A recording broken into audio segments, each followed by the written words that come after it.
RV stands for recreational vehicle. If it doesn't have a motor, try again.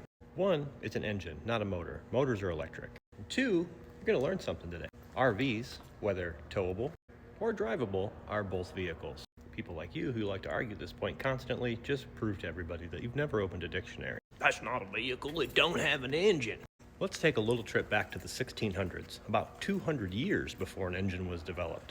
Fun fact, that's also right about the time that that word vehicle came around. That little word vehicle comes from the Latin word vehiculum. That word quite literally translating to anything that moves around people or goods. If it moves stuff, it is a vehicle.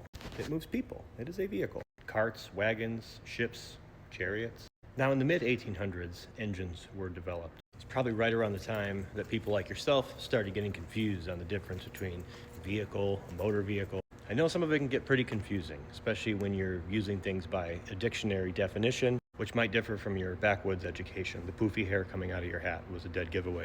Good news for you though, pal. I'm always here to help you learn.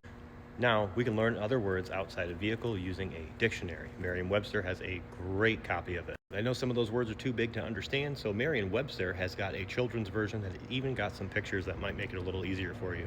Vehicle, vehicle, vehicle, vehicle, vehicle. Even this is a vehicle. So try again.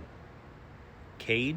I'm so glad I was born when I was born, because shortly after that they started sanding those brains clean smooth fresh out of the womb. The Dunning-Kruger effect is strong in your type. It might have something to do with like all the extra hair. The hat might be like squeezing, or I don't know, something. Might want to look into it though. Hope this helps.